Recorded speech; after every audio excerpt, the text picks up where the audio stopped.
मुख्यमंत्र्यांच्या शिफारसीनंतर कोकाटेंकडील खाती अजित पवारांकडे वर्ग. मुख्यमंत्र्यांची शिफारस स्वीकारली. राज्यपालांची पत्रातनं माहिती. माणिकराव कोकाटे शुक्रवारपर्यंत बिनखात्याचे मंत्री.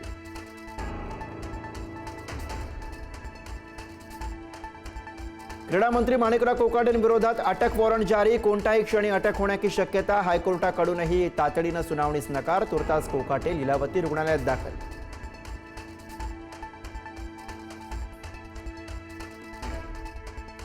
धनंजय मुंडेंनी घेतली केंद्रीय गृहमंत्री अमित शहांची भेट. माणिकराव कोकाटेंचं मंत्रिपद गेल्यानं धनंजय मुंडेंची मंत्रिमंडळात एंट्री होण्याची शक्यता.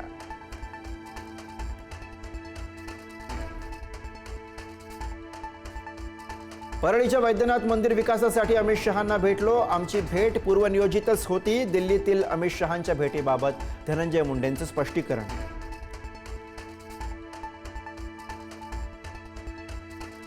धनंजय मुंडेंना मंत्रिपद देण्यास संतोष देशमुख यांचे बंधू धनंजय देशमुख यांचा विरोध. मुंडेंना मंत्रिपद दिलं तर 100 वाल्मिक तयार होतील, शेकडो खून होतील, धनंजय देशमुखांचं वक्तव्य. माणिकराव कोकाटेंना पोलिसांनीच पळवलं. मुख्यमंत्र्यांच्या सांगण्यावरनं कोकाटेंना लपवलं जातंय. प्रकाश आंबेडकरांचा हल्लाबोल.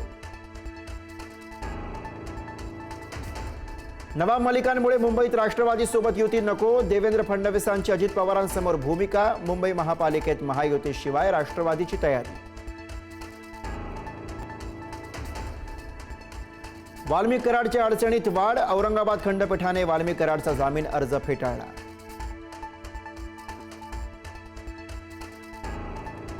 एकनाथ शिंदेंच्या भावाच्या साताऱ्यातल्या रिसॉर्टमध्ये 115 कोटींचे ड्रग्ज सापडले.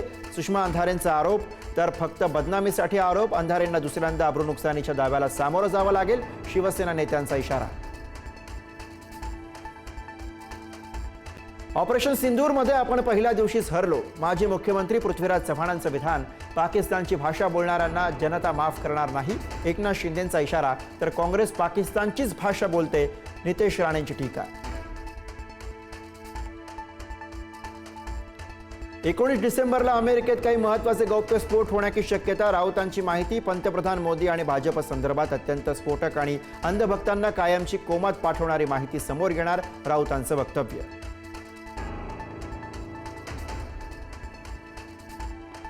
पंतप्रधान नरेंद्र मोदी ओमान दौऱ्यावर.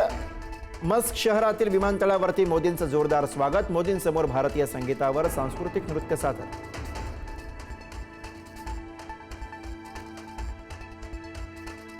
ऑस्ट्रेलियात दहशतवादी हल्ला करणारा हल्लेखोर मूळचा हैदराबादचा. बॉन्डी बीचवरती 15 जणांचा बळी घेणाऱ्या साजिद अक्रमचं भारताशी कनेक्शन.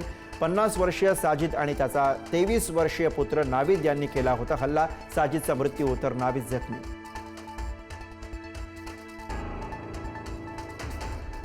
गोव्याच्या नाईट क्लब अग्निकांडातले आरोपी क्लब मालक लुथरा बंधूंना 5 दिवसांची पोलीस कोठडी. थायलंडमध्ये अटक केल्यानंतर लुथरा बंधूंना आज गोव्यात आणलं.